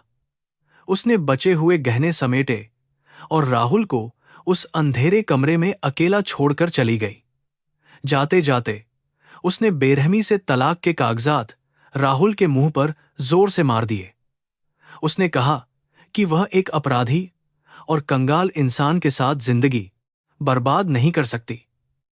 राहुल ने उसके पैरों में गिरकर रोकने की कोशिश की, लेकिन नेहा ने धक्का दे दिया। जिस पत्नी के लिए वह मां का कातिल बना था, उसी ने उसे पूरी तरह अनाथ कर दिया। अत्यधिक मानसिक तनाव, कानूनी उलझनों और भूख प्यास ने राहुल के शरीर को अंदर से खोखला कर दिया। एक दिन वह अचानक सड़क पर चक्कर खाकर बेहोश हो गया और बुरी तरह गिर पड़ा। जब उसे सरकारी अस्पताल के गंदे वार्ड में होश आया तो डॉक्टरों ने भयानक खबर दी। राहुल को ब्लड कैंसर जैसी जानलेवा बीमारी ने बहुत ही बुरी तरह से जकड़ लिया था। यह बीमारी अंतिम चरण में थी और अब उसके जीवित बचने की कोई उम्मीद नहीं थी। उसके पास इलाज तो दूर, 2 वक्त की रोटी खरीदने के लिए भी पैसा नहीं बचा था। राहुल अब मुंबई की एक बदबूदार चाल में एक छोटी सी खोली में रहता था। यह खोली वैसी ही थी जैसी धारावी में हुआ करती थी जहां उसका बचपन बीता था। कमरे की छत से पानी टपकता था और सीलन की बदबू आती थी। अब उसके पास कोई नहीं था जो बारिश में उसके ऊपर प्लास्टिक की चादर पकड़े खड़ा रहे। जब वह गंदे फर्श पर दर्द से तड़पता तो उसे मां के वे फटे हाथ याद आते। आलीशान जिंदगी का अंत ऐसी भयानक स्थिति में हुआ जिसके बारे में उसने कभी नहीं सोचा था। बीमारी के कारण राहुल का शरीर पूरी तरह से एक कंकाल में तब्दील हो चुका था। उसके बाल झड़ गए थे और आंखों के नीचे बहुत गहरे काले गड्ढे पड़ गए थे। दर्द जब अपनी सीमाएं पार कर जाता था तो वह पागलों की तरह चीखने लगता था, लेकिन उस चाल में कोई भी इंसान उसकी आवाज सुनकर मदद के लिए आगे नहीं आता था। दर्द कम करने के लिए वह सरकारी अस्पताल की लंबी लाइनों में धक्के खाने को मजबूर था। दौलत के बिना समाज इंसान को सिर्फ कीड़ा समझता है, यह उसे अब समझ आ रहा था। रात के सन्नाटे में जब दर्द सोने नहीं देता तो उसे मां की चीखें सुनाई देती थीं। उसे याद आता कि कैसे उसने मां के कमजोर गाल पर जोरदार तमाचा मारा था। वह तमाचा अब उसके अपने गालों पर हर रात पड़ता हुआ महसूस होता था। जिस दाहिने हाथ से उसने मां को मारा था वह अब कैंसर से सुन्न पड़ चुका था। वह हाथ अब किसी को मारने के लायक बिल्कुल नहीं रह गया था। पाप का भारी बोझ शरीर को अंदर से गलाता है, यह राहुल अब जान चुका था। उसे पूरा यकीन हो गया था कि सावित्री ने उसे कोई बद्दुआ बिल्कुल नहीं दी थी। एक सच्ची भारतीय मां कभी भी अपने इकलौते बेटे का बुरा नहीं चाह सकती है। यह तो बस प्रकृति का वह अटल नियम था कि जो बोगे वही काटना पड़ेगा। उसने अपनी मां को जो प्रताड़ना दी थी वही प्रताड़ना कैंसर बनकर उसे वापस मिल रही थी। राहुल को समझ आ गया था कि उसने खुद ही अपने हाथों से स्वर्ग को आग लगाई है। वह फूट फूट कर रोता था, लेकिन उसके बहते आंसू पोंछने वाला अब इस दुनिया में कोई नहीं था। बुखार के तेज झोंकों में राहुल अक्सर अपनी सुध-बुध पूरी तरह से खो बैठता था। उसे मतिभ्रम होने लगता था कि सावित्री रसोई में उसके लिए गर्मागर्म खाना बना रही है। वह कमजोर आवाज में मां को पुकारता, लेकिन जवाब में केवल दीवारों की खामोशी उसे चिढ़ाती थी। उसे अपना बचपन याद आता जब बुखार होने पर सावित्री रात भर जागकर प्रार्थना करती थी। आज जब वह मौत के दरवाजे पर खड़ा था तो प्रार्थना करने वाला कोई भी इंसान नहीं था। यह दर्दनाक अकेलापन उसकी कैंसर की बीमारी से भी ज्यादा खतरनाक और पीड़ादायक बन चुका था। राहुल को यह बात अच्छी तरह समझ आ गई थी कि दौलत मां के प्यार को नहीं खरीद सकती। वह अपनी पुरानी गलतियों पर पश्चाताप की भयानक आग में हर पल बुरी तरह जल रहा था। उसने स्वार्थ और पत्नी के अंधे प्यार में आकर उस भगवान को ही घर से निकाल दिया था।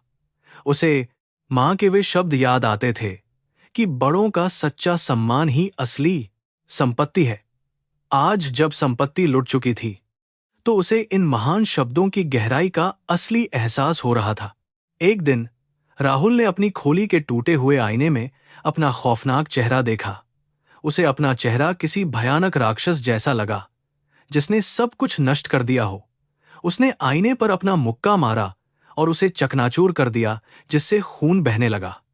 उसे अपनी मां के बहते हुए खून की याद आ गई जो टूटी घड़ी के कांच से बहा था। वह फर्श पर गिरकर रोने लगा और ठान लिया कि मरने से पहले मां को खोजना ही होगा। वह अपनी आत्मा को नर्क की आग से बचाने के लिए मां से माफी मांगना चाहता था। अपनी बची खुची ताकत इकट्ठा करके राहुल ने सावित्री को ढूंढने का एक अंतिम फैसला किया। वह कांपते कदमों से धारावी की उन पुरानी गलियों में पहुंचा जहां उसका बचपन बीता था। वहां के पुराने पड़ोसियों ने उसे उसकी इस बदहाल और बीमार स्थिति में पहचाना ही नहीं।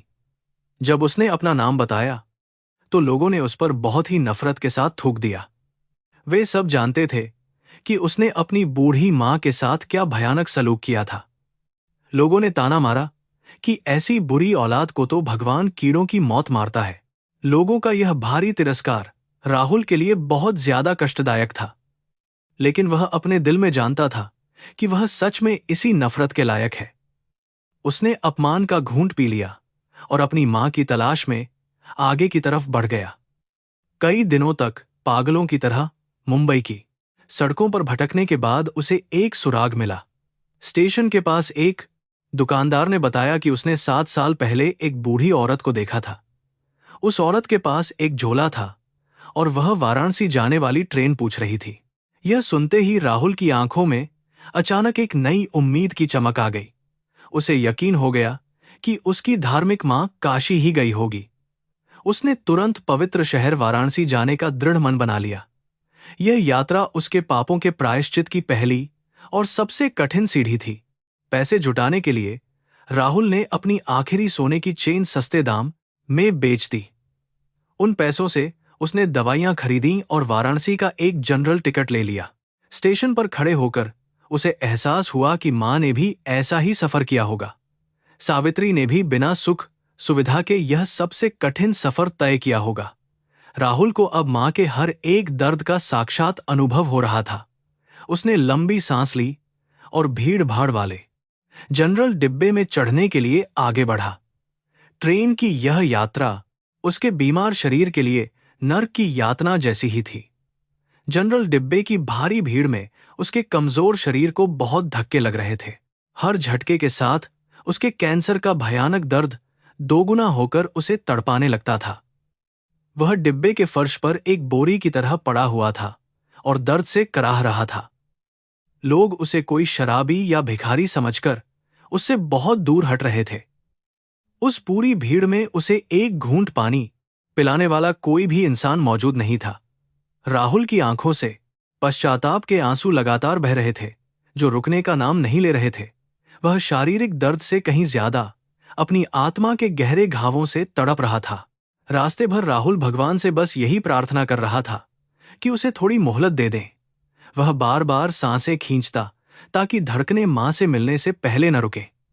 वह अपनी मां के चरणों की पवित्र धूल को माथे पर लगाना चाहता था। ट्रेन के पहियों की आवाज उसे उसके जघन्य पापों की याद दिला रही थी। वह सोच रहा था कि क्या मां उसे इस दयनीय हालत में पहचान पाएगी? क्या वह उस कातिल बेटे को माफ करेगी जिसने उसका सब कुछ छीन लिया था? ट्रेन जब उत्तर प्रदेश की सीमाओं में प्रवेश कर रही थी तो राहुल की हालत और बिगड़ने लगी। उसके मुंह से भयानक तरीके से खून की उल्टियां होने लगी थीं, जिससे लोग घबरा गए। डिब्बे के कुछ दयालु लोगों ने उसे थोड़ा पानी पिलाया और उसके चेहरे को साफ किया। इन अजनबियों की दया देखकर राहुल को अपनी उस क्रूरता पर बहुत ज्यादा रोना आया। एक अजनबी इंसान संकट में मदद कर सकता है, लेकिन उसने तो अपनी मां से गद्दारी की थी। वह अपने पाप के उस भारी बोझ तले पूरी तरह से कुचलकर खत्म हो चुका था। लंबे और कष्टदायक सफर के बाद अंततः ट्रेन पवित्र नगरी वाराणसी स्टेशन पर पहुंच गई। राहुल की सांसें अब बहुत उखड़ी हुई चल रही थीं और शरीर में ताकत नहीं बची थी। उसे लग रहा था जैसे उसकी रूह कभी भी इस बीमार शरीर का साथ छोड़ सकती है।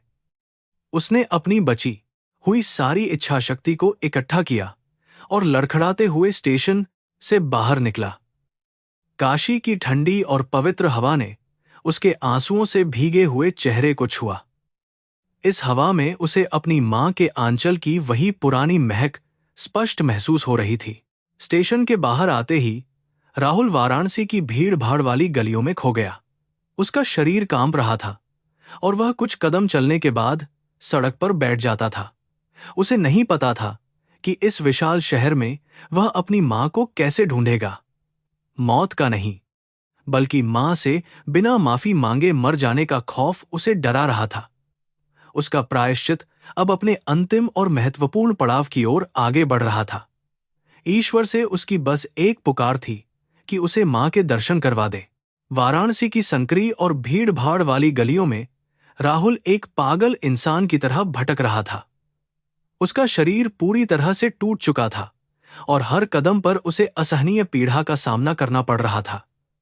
वह हर मंदिर, हर घाट और हर उस जगह पर जा रहा था जहां उसे अपनी मां के मिलने की थोड़ी सी भी उम्मीद थी। राह चलते लोगों से वह अपनी मांग का हुलिया बताकर उनके बारे में पूछता था, लेकिन निराशा ही हाथ लगती थी। कई बार तो लोग उसे भिखारी समझकर उसे दुत्कार देते थे, पर वह हार नहीं मान रहा था। घाटों पर साधु संतों की भीड़ में वह सावित्री का चेहरा खोजने की नाकाम कोशिश करता रहता था। थकान और दर्द के कारण वह वहीं घाट की सीढ़ियों पर गिर जाता और घंटों बेहोश पड़ा रहता था। जब होश आता तो फिर से अपनी सूजी हुई आंखों से मां को तलाशने लगता था।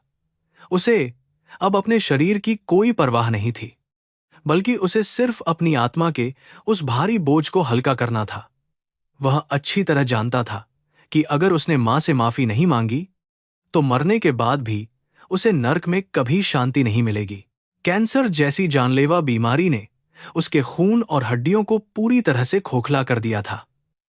उसके मुंह से अक्सर खून निकलता था, जिसे वह अपने फटे हुए कपड़ों से पोंछ लेता था। भूख और प्यास से उसका गला सूख चुका था, लेकिन उसने कुछ भी खाने से पूरी तरह इनकार कर दिया था। उसने मन ही मन यह कठोर कसम खाई थी कि जब तक वह अपनी मां के पवित्र दर्शन नहीं कर लेता, तब तक वह अन्न का एक भी दाना ग्रहण नहीं करेगा। यह उसका अपनी मां के प्रति एक सच्चा और पश्चाताप भरा उपवास था। रात के समय जब घाटों पर सन्नाटा छा जाता था, तो वह गंगा किनारे बैठकर फूट फूट कर रोता था। उसे वह भयानक रात बार बार याद आती थी, जब उसने अपनी मां के गाल पर वह जोरदार और निर्दयी तमाचा मारा था। वह अपने दाहिने हाथ को पत्थरों पर पटखकर खून से लथपथ कर देता था। वह खुद को सजा देना चाहता था, लेकिन उसे पता था कि उसकी यह सजा उस दर्द के सामने बहुत छोटी है जो उसने अपनी बेगुनाह मां को दिया था। उसका पूरा वजूद ग्लानि की आग में बुरी तरह जल रहा था। अगली सुबह होते ही वह फिर से अपनी तलाश में उसी दर्द के साथ निकल पड़ता था। काशी के हर मंदिर की सीढ़ियों पर उसने अपने माथे को टेका और भगवान से बस एक ही भीख मांगी। वह कहता था कि हे ईश्वर, मुझे मेरे सारे पापों की जो चाहे सजा दे दो, बस एक बार मेरी मां से मुझे मिलवा दो। वह अपनी हर सांस को केवल इसलिए खींच रहा था ताकि मां के कदमों में गिरकर अपने प्राण त्याग सके। उसका पश्चाताप अब इतना गहरा हो चुका था कि भगवान भी शायद उसकी पुकार सुन रहे थे। एक दिन भटकते हुए वह दशाश्वमेध घाट के पास एक बहुत पुराने और जर्जर शिव मंदिर में पहुंचा। वहां एक वृद्ध पुजारी ध्यान में बैठे थे और लोगों को प्रसाद बांट रहे थे। राहुल उनके पास गया और अपने कांपते हाथों से अपनी मां की एक पुरानी और धुंधली तस्वीर उन्हें दिखाई। पुजारी ने उस तस्वीर को बहुत ध्यान से देखा और फिर राहुल के बीमार चेहरे की तरफ घूरकर देखा। उन्होंने एक गहरी सांस ली और बताया कि यह महिला पिछले कई सालों से पास ही के एक बहुत पुराने विधवा आश्रम में अपना जीवन बिता रही है। पुजारी ने आगे बताया कि वह महिला इस पूरे घाट पर सबसे पवित्र और तपस्विनी आत्माओं में से एक मानी जाती है। वह किसी से ज्यादा बात नहीं करती और अपना पूरा समय केवल भगवान शिव और मां गंगा की आराधना में ही व्यतीत करती है। राहुल यह सुनकर वहीं जमीन पर बैठ गया और उसके आंसुओं की धारा फूट पड़ी। उसे यह जानकर असीम शांति मिली कि उसकी मां कम से कम जीवित और सुरक्षित तो है। उसने तुरंत उस वृद्ध पुजारी के पैर छुए और उस आश्रम का पता पूछकर अपने आखिरी सफर पर निकल पड़ा। आश्रम का रास्ता बहुत ही पथरीला और संकरा था, लेकिन राहुल के कदमों में अब एक नई जान आ गई थी।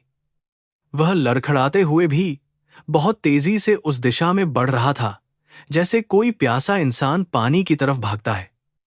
जब वह उस प्राचीन आश्रम के मुख्य द्वार पर पहुंचा, तो उसके दिल की धड़कनें बहुत तेज हो गई थीं। बाहर से ही उसे भजन की बहुत ही मधुर और शांतिपूर्ण आवाजें सुनाई दे रही थीं। उसने अपने मैले और फटे हुए कपड़ों को ठीक किया और बहुत ही डरते हुए उस आश्रम के अंदर अपना कदम रखा। आश्रम का प्रांगण बहुत ही शांत और पवित्र था। जहां चारों तरफ तुलसी के पौधे लगे हुए थे, वहां कई बुजुर्ग महिलाएं सफेद साड़ियों में बैठी हुई थीं और भगवान का नाम जप रही थीं। राहुल ने अपनी नम आंखों से उस भीड़ में अपनी मां सावित्री को खोजने की कोशिश की। उसकी नजरें हर एक चेहरे को बहुत ही बारीकी से देख रही थी, लेकिन उसकी मां उसे वहां कहीं नजर नहीं आई। वह अंदर से बुरी तरह घबरा गया कि कहीं पुजारी की बात गलत तो नहीं थी, या फिर वह वहां से कहीं और चली गई हो। उसने हिम्मत जुटाकर पास बैठी एक बुजुर्ग महिला से सावित्री के बारे में बहुत ही विनम्रता से पूछा। उस महिला ने बहुत ही शांत स्वर में बताया कि सावित्री इस समय आश्रम के पीछे वाले घाट पर ध्यान में बैठी होंगी। महिला ने यह भी बताया कि सावित्री हर दिन सुबह से लेकर शाम तक गंगा के किनारे एक पत्थर पर बैठकर कठोर तपस्या करती हैं। यह सुनते ही राहुल बिना एक पल गंवाए आश्रम के पीछे वाले रास्ते से उस घाट की तरफ दौड़ पड़ा। उसकी धड़कनें इतनी तेज थीं कि उसका सीना दर्द से फटने लगा था। जब राहुल घाट की आखिरी सीढ़ी पर पहुंचा तो सामने का नजारा देखकर वह पूरी तरह से पत्थर बन गया। कुछ ही दूरी पर मां गंगा की अविरल धारा बह रही थी और उसके किनारे एक सफेद आकृति बैठी थी। वह सावित्री थी, लेकिन अब वह बिल्कुल बदल चुकी थी और उसे पहचानना बहुत मुश्किल था। उसके काले बाल अब पूरी तरह से सफेद होकर बर्फ जैसे हो गए थे और उसका शरीर बहुत ही ज्यादा कमजोर और सूख चुका था। वह आंखें बंद किए ध्यान मुद्रा में बैठी थी और उसके चेहरे पर एक दिव्य और अलौकिक तेज था। सावित्री ने एक बहुत ही साधारण और पुरानी सफेद सूती साड़ी पहन रखी थी जो कई जगह से फटी थी। उसके माथे पर चंदन का तिलक लगा हुआ था और उसके गले में रुद्राक्ष की एक पुरानी माला लटक रही थी। राहुल ने कभी सपने में भी नहीं सोचा था कि जिस मां को उसने रेशमी साड़ियां पहनाई थीं, आज वह इस हाल में होगी। लेकिन इस साधारण वेशभूषा में भी सावित्री किसी महान देवी से कम नहीं लग रही थी। उसके चेहरे की वह अपार शांति राहुल के सारे पापों को आईने की तरह साफ दिखा रही थी। राहुल वहीं सीढ़ियों पर खड़ा होकर अपनी मां को अपलक निहारता रहा और फूट फूट कर रोने लगा। उसे अपनी दौलत, अपनी महंगी कारें और वह आलीशान घर सब कुछ बहुत ही तुच्छ और गंदा लगने लगा। उसने महसूस किया कि असली दौलत तो इस शांति में है जिसे उसकी मां ने सब कुछ खोकर आखिरकार प्राप्त कर लिया था। वह खुद को उस पवित्र महिला का बेटा कहलाने के भी लायक नहीं समझ रहा था।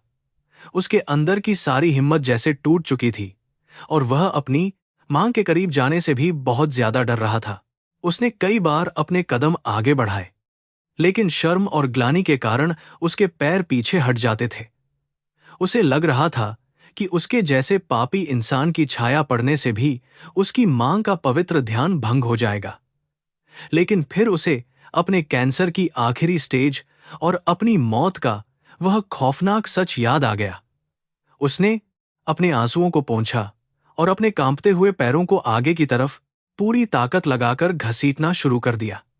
वह बहुत ही धीरे धीरे, बिना कोई आवाज किए, अपनी मां सावित्री की तरफ आगे बढ़ने का प्रयास कर रहा था। हर एक कदम के साथ राहुल को अपने पूरे जीवन की सारी गलतियां एक एक करके याद आ रही थीं। वह बचपन के दिन, मां का त्याग, उसकी मशीन की आवाज और फिर दौलत के नशे में अंधा होना। वह मनहूस थप्पड़ जो उसने उस ममतामयी गाल पर मारा था, वह अब उसके पूरे वजूद को छलनी कर रहा था। वह चलते चलते इतना कमजोर हो गया कि उसके पैरों ने शरीर का भार उठाने से पूरी तरह से इनकार कर दिया। वह मां से कुछ ही दूरी पर रेत पर घुटनों के बल बहुत ही बुरी तरह गिर पड़ा। घुटनों के बल गिरते ही राहुल के मुंह से एक बहुत ही दर्दनाक और दिल दहला देने वाली चीख निकल गई। उस चीख में उसके पूरे जीवन का दर्द, पश्चाताप और एक बीमार इंसान की आखिरी गुहार पूरी तरह से शामिल थी। उसने अपने दोनों हाथ अपनी मां की तरफ फैला दिए और बहुत ही कमजोर तथा कांपती हुई आवाज में मां पुकारा। वह शब्द मां उसके गले से इतने सालों बाद निकला था कि उसे खुद अपनी ही आवाज बहुत अजनबी लग रही थी। यह पुकार इतनी दर्दनाक थी कि बहती हुई गंगा की लहरें भी शायद ठहर गई होंगी। उस चीख और उस पुकार को सुनकर सावित्री का ध्यान पूरी तरह से भंग हो गया और उसने अपनी आंखें खोली। 7 सालों के लंबे अंतराल के बाद किसी ने उसे इतने दर्द भरे स्वर में मान कहकर पुकारा था। उसने धीरे से अपनी गर्दन घुमाकर पीछे की तरफ देखा, जहां रेत पर एक इंसान घुटनों के बल पड़ा हुआ था। उस इंसान का शरीर कंकाल बन चुका था। उसके कपड़े फटे हुए थे और उसका चेहरा आंसुओं से पूरी तरह भीगा था। सावित्री एक पल के लिए समझ ही नहीं पाई कि यह अनजान और बीमार इंसान आखिर कौन है। लेकिन एक मां की ममता अपने बच्चे को पहचानने में कभी भी कोई गलती या धोखा नहीं खा सकती है। सावित्री ने जब उन बीमार और सूजी हुई आंखों में गहराई से देखा तो उसके दिल की धड़कनें अचानक रुक सी गईं। वह कंकाल जैसा दिखने वाला इंसान कोई और नहीं, बल्कि उसका अपना जिगर का टुकड़ा, उसका इकलौता बेटा राहुल था। यह सच्चाई समझते ही सावित्री के हाथ पैर कांपने लगे और उसकी आंखों से भी आंसुओं की एक तेज धारा बह निकली। वह अपनी जगह से उठी और पागलों की तरह अपने बेटे की तरफ बहुत तेजी से दौड़ पड़ी। राहुल ने जब अपनी मां को अपनी तरफ आते हुए देखा तो उसने अपना सिर शर्मिंदगी से रेत में छुपा लिया। वह नहीं चाहता था कि उसकी मां उसके इस पापी और भयानक चेहरे को देखे जिसने उसका जीवन बर्बाद किया था। लेकिन सावित्री ने बिना किसी हिचकिचाहट के अपने बेटे के उस बीमार और गंदे शरीर को अपने गले से लगा लिया। उसने राहुल का सिर अपनी छाती से लगाया और उसके बालों में हाथ फेरने लगी जैसे वह कोई बच्चा हो। उस पवित्र स्पर्श ने राहुल के अंदर के सारे दर्द को जैसे एक पल में खत्म कर दिया। राहुल अपनी मां की गोद में अपना सिर रखकर एक छोटे बच्चे की तरह बहुत जोर जोर से फूट फूट कर रोने लगा। उसके आंसू सावित्री की सफेद साड़ी को भिगो रहे थे, लेकिन सावित्री को इस बात की कोई भी परवाह नहीं थी। राहुल ने रोते हुए अपनी लड़खड़ाती आवाज में कहा कि मां, मुझे माफ कर दो। मैं बहुत बड़ा पापी इंसान हूं। मैंने तुम्हारे साथ जो अमानवीय व्यवहार किया था, भगवान ने मुझे उसकी सबसे भयानक और दर्दनाक सजा दे दी है। वह बार बार सावित्री के पैरों को पकड़ता और उन पर अपना माथा टेककर फूट फूट कर माफी मांग रहा था। सावित्री ने अपने कांपते हुए हाथों से राहुल के आंसुओं को पोंछा और उसके मैले माथे को बहुत प्यार से चूम लिया। वह खुद भी बहुत ज्यादा रो रही थी, क्योंकि एक मां अपने बच्चे को इतनी भयानक पीड़ा में कभी नहीं देख सकती। 7 सालों का वह सारा दर्द, वह गुस्सा और वह अपमान गंगा की उन पवित्र लहरों में हमेशा के लिए बह गया था। वहां केवल एक मां और उसके प्रायश्चित करने वाले बेटे का बहुत ही पवित्र और भावुक मिलन हो रहा था। यह मिलन इंसानियत की सबसे बड़ी जीत और अहंकार की सबसे बड़ी हार का साक्षात प्रमाण था। राहुल अपनी मां की गोद में इस तरह सिकुड़ गया था जैसे वह कोई नवजात शिशु हो। उसके आंसुओं ने सावित्री की पुरानी सफेद साड़ी को पूरी तरह से भिगो दिया था। वह अपने जीवन के उस सबसे बड़े और जघन्य पाप के लिए लगातार क्षमा मांग रहा था जिसने उसे इस नर्क जैसी स्थिति में पहुंचा दिया था। वह हांफते हुए अपनी मां से कह रहा था कि मैं तुम्हारे प्यार के लायक बिल्कुल नहीं हूं मान, मुझे यहां से धक्के मारकर निकाल दो। वह खुद को बार बार कोस रहा था और अपनी बीमारी से ज्यादा अपनी आत्मा के गहरे घावों से बुरी तरह तड़प रहा था। सावित्री ने अपने कमजोर और कांपते हुए हाथों से राहुल का चेहरा उठाया और उसकी सूजी हुई आंखों में देखा। एक मां का दिल इतना विशाल होता है कि वह बच्चे की बड़ी से बड़ी गलती को पल भर में माफ कर देती है। सावित्री ने बहुत ही शांत स्वर में कहा कि बेटा, मैंने तो तुझे उसी दिन दिल से माफ कर दिया था जब तूने वह कदम उठाया था। एक मां कभी भी अपने जिगर के टुकड़े से नफरत नहीं कर सकती, चाहे वह उसे कितना भी बड़ा और असहनीय दुख क्यों न दे दे। यह ममता की असली और असीम ताकत है। राहुल ने मां के हाथों को पकड़कर चूम लिया और रोते हुए उस मनहूस रात का जिक्र किया। उसने कहा कि मां, मुझे आज भी याद है कि मैंने कैसे तुम्हारे उस चेहरे पर जोरदार तमाचा मारा था। वह थप्पड़ आज भी मेरे हाथों में आग की तरह जलता है और मुझे सोने नहीं देता है। मैं चाहता हूं कि तुम आज मुझे उसकी कठोर सजा दो। तुम भी मुझे मारो ताकि मेरी पापी आत्मा को शांति मिल सके। उसका हर एक शब्द उसके हृदय की गहराई से निकले हुए सच्चे पश्चाताप का प्रतीक बन चुका था। यह दर्द उसकी बीमारी से बहुत बड़ा था। सावित्री ने राहुल के गालों को सहलाते हुए एक बहुत गहरी और दार्शनिक बात कही जिसने राहुल की आत्मा को झकझोर दिया। उसने मुस्कुराते हुए कहा कि मेरे पागल बेटे, तू अभी तक इस भ्रम में जी रहा है कि वह तमाचा मेरे गाल पर लगा था। सच्चाई तो यह है कि वह तमाचा मेरे चेहरे पर नहीं, बल्कि तेरे खुद के पुण्यों और अच्छे कर्मों पर लगा था।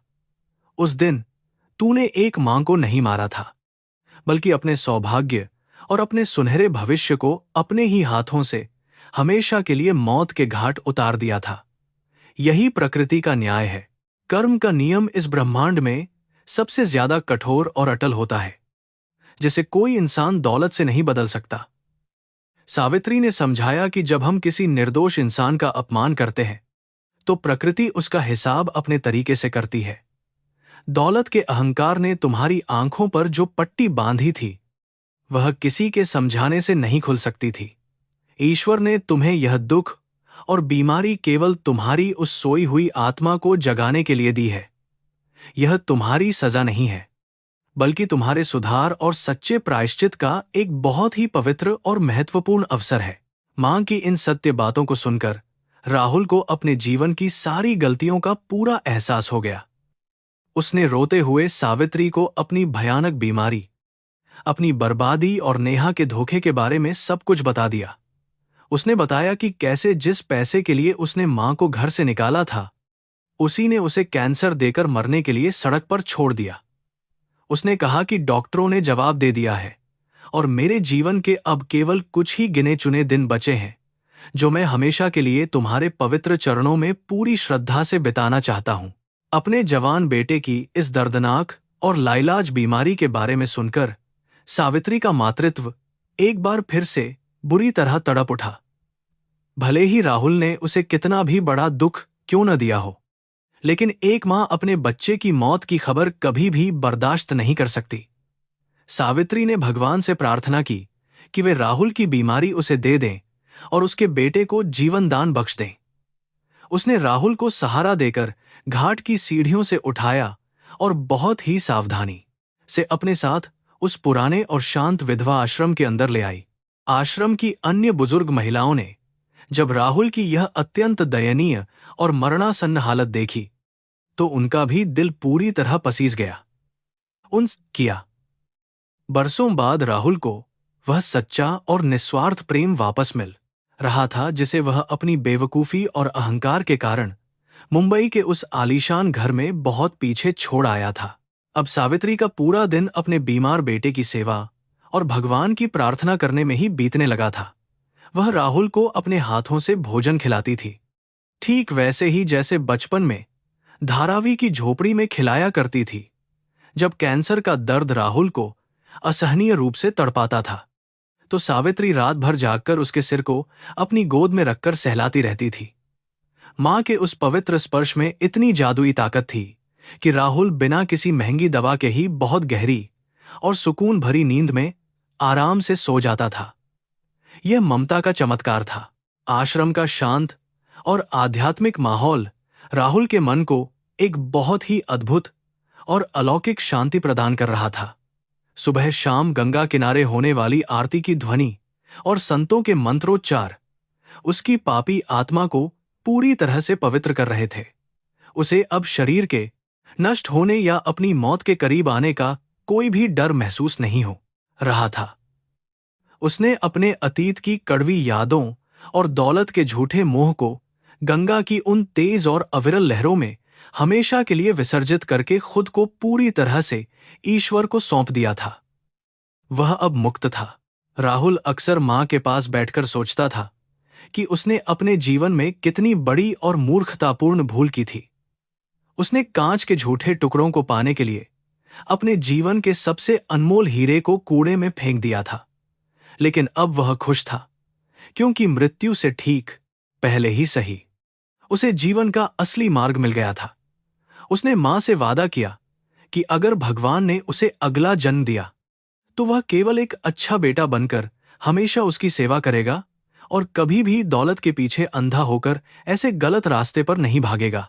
दूसरी तरफ राहुल की हालत देखकर सावित्री का शरीर भी अंदर ही अंदर पूरी तरह से टूटता जा रहा था। बुढ़ापे की कमजोरी, कठोर उपवास और अब अपने जवान बेटे की मौत का सामने खड़ा होना, यह सब उसकी सहनशक्ति के पार था। लेकिन वह राहुल के सामने अपने दर्द को बिल्कुल प्रकट नहीं होने देती थी, ताकि उसका बेटा परेशान न हो।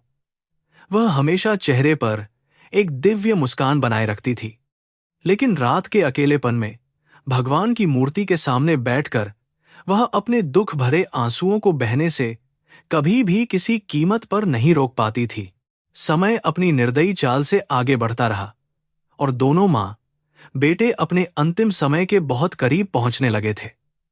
दोनों जानते थे कि अब इस दुनिया में उनके पास केवल कुछ ही दिनों का कीमती समय शेष बचा है।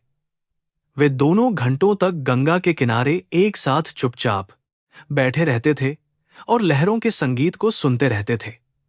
उनके बीच अब शब्दों की कोई आवश्यकता नहीं रह गई थी, क्योंकि उनकी आत्माएं एक दूसरे से पूरी तरह जुड़ चुकी थीं। यह मौन उनके बीच के सबसे गहरे और पवित्र प्रेम का साक्षात और अद्भुत प्रमाण बन चुका था। अंततः वह नियति का निश्चित किया हुआ दिन भी आ गया, जिसका इंतजार शायद प्रकृति भी बहुत बेसब्री से कर रही थी। कार्तिक पूर्णिमा की वह पावन सुबह थी और पूरे वाराणसी शहर में भजन कीर्तन की गूंज सुनाई दे रही थी। सावित्री को सुबह उठते ही यह गहरा आभास हो गया था कि इस नश्वर धरती पर यह उसका बिल्कुल आखिरी दिन है। उसने स्नान किया, नए वस्त्र धारण किए और अपने बेटे राहुल के पास आकर शांति से बैठ गई। उसके चेहरे पर मृत्यु का कोई भय नहीं था, बल्कि परम मोक्ष प्राप्ति की एक बहुत बड़ी और अलौकिक खुशी थी। सावित्री ने राहुल के सिर पर हाथ रखा और उसे अपने जीवन का अंतिम और सबसे शक्तिशाली आशीर्वाद प्रदान किया। उसने बहुत कोमल आवाज में कहा कि बेटा, मेरे जाने के बाद तू बिल्कुल भी आंसू मत बहाना और न ही कमजोर पड़ना। मेरी आत्मा को अब हमेशा के लिए शांति मिल चुकी है और मैं दुनिया के सारे कष्टों से मुक्त होकर भगवान के पास जा रही हूं। तूने मेरे अंतिम समय में लौटकर मेरे मातृत्व को पूरी तरह से सफल कर दिया है। भगवान तुझे तेरे सारे पापों से बहुत जल्द पूर्ण रूप से मुक्ति प्रदान करेंगे। राहुल समझ गया था कि उसकी मां का अंतिम समय अब बिल्कुल निकट आ चुका है और वह फूट फूट कर रोने लगा। उसने अपनी मां का सिर अपनी गोद में रख लिया और उसकी आंखों में देखते हुए भगवान से प्रार्थना करने लगा। सावित्री की सांसें धीरे धीरे बहुत कमजोर पड़ने लगी थीं, लेकिन उसकी आंखों में अभी भी राहुल के लिए वही असीम ममता झलक रही थी। उसने भगवान कृष्ण का नाम लिया।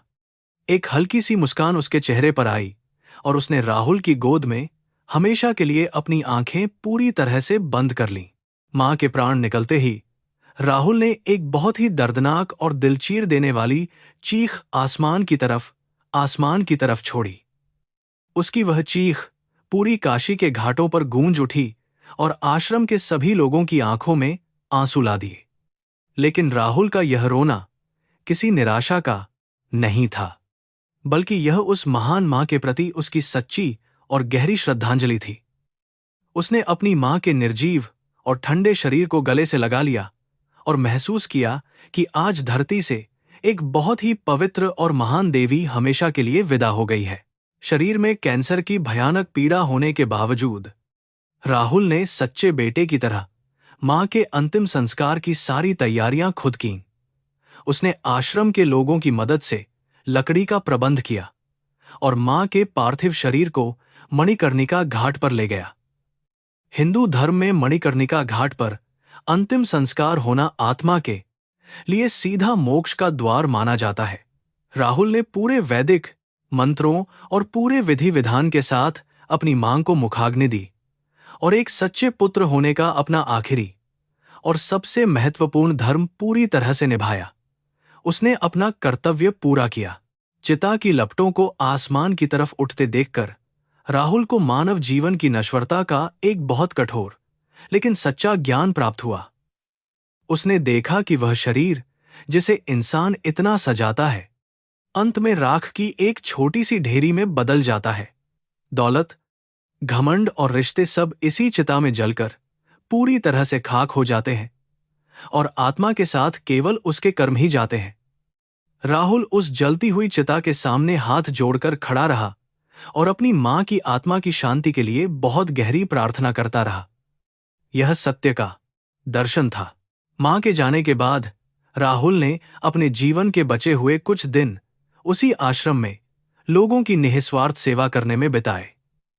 वह हर सुबह उठकर घाट की सीढ़ियों को साफ करता था और गरीब लोगों की पूरी क्षमता से मदद करता था। कैंसर ने उसके शरीर को खत्म कर दिया था, लेकिन उसकी आत्मा अब संत की तरह पूरी तरह पवित्र और उज्जवल हो चुकी थी। उसने अपने उस भयंकर दर्द को अपना सबसे बड़ा गुरु मान लिया था, जिसने उसे अहंकार के घने अंधेरे से बाहर निकालकर सत्य, प्रकाश और सच्चा ज्ञान दिया था। कुछ महीनों के बाद राहुल के शरीर ने भी बीमारी के सामने पूरी तरह से हार मान ली और उसका अंतिम समय भी निकट आ गया। एक शांत शाम को जब गंगा किनारे आरती चल रही थी, राहुल ने घाट की सीढ़ियों पर लेटकर मां गंगा की तरफ देखा। उसे ऐसा महसूस हुआ जैसे आसमान से उसकी मां सावित्री मुस्कुराते हुए अपने हाथ फैलाकर उसे अपने पास बुला रही हो। राहुल के चेहरे पर एक बहुत ही असीम और शांतिपूर्ण मुस्कान आ गई। उसने एक लंबी सांस ली और अपनी आंखें हमेशा के लिए बंद कर लीं। राहुल की मौत के साथ ही पाप, अहंकार, पश्चाताप और क्षमा की यह दर्दनाक लेकिन बहुत ही पवित्र कहानी हमेशा के लिए समाप्त हो गई। काशी के लोगों ने राहुल का अंतिम संस्कार उसी घाट पर किया जहां उसकी मां का हुआ था, और दोनों की राख गंगा में मिल गई। यह कहानी आज भी समाज को यह कड़ा संदेश देती है कि इंसान चाहे कितना भी अमीर क्यों न हो जाए, माता पिता के चरणों में ही असली स्वर्ग होता है। कर्मों का फल हर इंसान को जरूर मिलता है, और प्रेम ही इस दुनिया का सबसे बड़ा और शाश्वत सत्य है।